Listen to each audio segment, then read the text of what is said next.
episode 4 of my How to Make Manga series. Now today, as I promised, I'm going to be showing you guys how to take the thumbnail sketches that I made in last week's video, and I'll be explaining to you the steps that I take and what I'm thinking about while I'm looking at the thumbnail image and I'm thinking about how I want it to look on the final page. Because obviously, this is not what my final manga page is going to look like. These thumbnail images eventually become this manga page. So I'm going to give you a few tips and things to keep in mind while you're going through your thumbnails to help you figure out what you want your manga page to look like. Now before we get started, I want to warn you, there are entire schools dedicated to teaching you how to make manga. Even here in America, there are classes called graphic narrative classes that teach you how to make comics. So why am I telling you all of this? Because I'm just simply warning you that you're not going to be a super professional at making manga just by watching 1 or 2 or even 10 tutorials on YouTube. It's going to take hours of hard work, lots of practice, you're going to lots of dedication, lots of discipline, studying. You have to work on this every single day, and these videos are simply here to be used as reference tools. They're not going to be the only way and the only tool in your arsenal that's going to help you be good at creating manga. You have to put in the work. First of all, you need to think about camera angles, lighting, and think about animes you've watched, movies you've watched, and things like that. Thinking about how the camera angles and the lighting and how the perspective and everything really affected the mood of the scene. And so you have to think about, you are the cameraman and you're looking at the scene in your manga playing out. What angles would be the best angles to have in order for the viewer to understand what they should be feeling and understand the scene the best? So keep that in mind and let's get to the tutorial. Now, if you watched my previous video, you saw me go step by step, planning out every panel of the page that I was going to be working on while reading my scripts. Now, if you don't have a script or you don't know how to make one, please watch part 1 of my How to Make Manga videos, which teaches you how to get your writing down on paper, as well as how to format a really good script. And in part 3 of my How to Make Manga videos, I showed you how to go step by step, reading your scripts and planning out little panels. Now, once you've gotten this far, you can move on to the next step, which is planning out the composition and layout of your panels. Now what you see here is one piece of paper. This is computer paper, very inexpensive, and you can buy just about anywhere, including Staples, for about $1 or so. And notice how I made one big rectangle and then I cut it in half. And the reason why I did this is actually a really good reason that most people overlook, is that when you open a manga, it's 2 pages side by side. And if you watched my How to Make Manga videos, you realize that I put a lot of emphasis on not just planning out your individual pages, but planning out your page while keeping in mind what page comes next. So if you want to be a good storyteller, you need to keep in mind what page comes next. So once we have our little sketches, we can sit down and begin to work on our first page, you see? And because manga works from right to left, we're working on this side first. So this is page 1, this is page 2.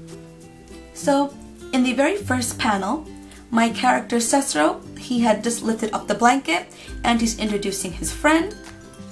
You see right here? He just introduced his friend here. And when he lifted up the blanket, here is his friend huffing and puffing because apparently he was reading an inappropriate naughty magazine. And these rectangles are here because Sesro is introducing him, saying, and this is Shiko, my roommate. And then we move on to this scene. So let's do that now, okay? But the more I thought about it, I wanted to put a lot of emphasis on this panel because this is Shiko's first appearance in the manga, so I wanted to put a lot of emphasis on him. So to put more emphasis on him, he's going to be the biggest panel on this page. So let's do a few doodles. I know I want him to be fairly large, and he's being introduced. So the very first thing the reader should read is his introduction. And this is Shiko, and then put 3 little dots. I want Shiko to be here. Let's just sketch him out for now. It doesn't have to be perfect, okay guys? And he's looking dead at Cesaro, his roommate, because he was the one who lifted up the blanket and revealed that he was reading a naughty magazine. So he's making a lot of eye contact with him, a lot of awkward eye contact with him. Okay, so the magazine's going to be here. Magazine. His little hands holding it. Again, it does not need to be perfect. We just want the overall layout right now. Okay? And he's going to be really shocked. So his eyes are going to be like wide open, staring at him. And he's like really embarrassed. And he's like, oh my gosh, what the heck? Did you really just lift up the blanket and revealed my body? He has sharp little teeth, so let's put that in. He's like, oh gosh, so embarrassing. Ah. Okay, so that's him. And remember this first panel where Cesaro lifts up the blanket? I decided let's put less emphasis on that panel and make it kind of funny and cute. So it's going to be over here. Cesaro will be here, still chibi. His hair's still all crazy. And he'll be holding the blanket.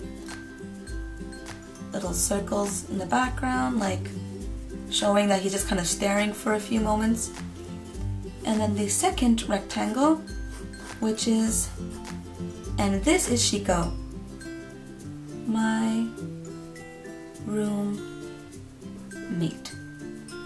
And in this third panel, they're saying, Shiko's saying, well, you see, I can explain. And Cesaro's like, you know what, don't even tell me because then I'll be forced to kill you. Let's draw that on the bottom. Let's make that nice and funny and put some emphasis on it. So let's make that panel fairly large. Okay, so we had already decided that Shiko's large panel was going to be on this side, pointing to him, and that he would be over here, making full-on eye contact with Cesaro over here. He's still staring at him, all worried, holding his magazine. You see? And over here, Cesaro was still like, you know what? I really don't want to hear your nasty story. I'm just going to put my hand in your face and be like, don't even tell me anything. And he'll be staring at him. And Cesaro's panel is over here. So Shiko's panel is over here. Notice his has a pointer. We do not need a pointer for this bubble for Cesaro because we already know this one belongs to Shiko. This one has no pointer, so it belongs to Cesaro. So what do we have so far? We have an introduction, and what a way to be introduced, right? But remember, we drew out 6 panels, okay? We drew out 6 panels. We still have 3 left over. So these are going to be rolled over to the next page. So what we had said before, Cesaro wakes up. He goes to brush his teeth. He tries to turn on the water, but the water is not running. So here's his hand trying to turn on the water. Here's the faucet, the knobs, and Cesaro's like, where the heck is the water? So I put a speech bubble with a question mark so that you knew he was like, what the heck's going on? Where's the water? And then remember, I wanted a dramatic glamour shot of Cesaro holding his toothbrush for dramatic effect. So that'll be right here. Still as dramatic as ever. Looking down, he's holding his toothbrush. Still very dramatic, but although right now he's just like, you know, not all that detailed because you know what, it's a sketch and we're not going into deep detail in our sketch. But we still want the overall layout and also his little bubble saying, huh? Like that. And remember, I wanted him to be gray to kind of emphasize this moment that to him is so dark, but to us is funny. So we're kind of laughing at him in his dramatic ways. And remember, he screams out Shiko's name when he realizes the water's not running because it was Shiko's job to pay the water bill and apparently he did not. So I wanted an outdoor scene with him screaming, Shiko! So I'm going to make a slanted panel for emphasis. And we're still going to show the side of their building, show their window, show some trees, and in very big letters, Shiko's name, because Sessho screamed his name so loud they could hear it from outside. So we drew out 6 panels, but it made up 1.5 pages. Usually, you want to aim for 6 panels per page because 6 panels is a comfortable maximum amount of panels for a page. Any more than this, your page has the runs the risk of being way too crowded. Remember, there are speech bubbles, there's going to be words. The last thing you want is for people to look at your manga and be like, whoa, that's way too much reading and I don't want to put myself through that. So for good balance, have about 6, maximum 7 panels, okay? No more than that. But sometimes pages will have just 3 panels, and that's great. It's a lot of emphasis on certain scenes and certain moments, but other times they will have 6 or 7 panels. But so after you've done all your stuff, you go ahead, you draw it, you ink it out, you add your tone, and when it's published, it looks like this, side by side. Aren't you glad you took the time to actually plan out your pages? Now, if you want to know how to actually draw out your pages and want to know more about how to ink and tone your pages, please watch part 2 of my how to make manga videos. I hope this was super helpful for you guys. Good luck! I hope the tutorial was super helpful for you guys. Again, please like and subscribe for more tutorials by me and of course really fun author vlogs about my life as a published American mangaka. Also, please check out my website, sacredthemanga.com, so that you can read my story for free, and I hope you'll support my story as well. Follow me on social media to see artwork from me every day. And until next Thursday, guys, please take care, God bless, and do not be afraid to nerd out. Don't be afraid to nerd!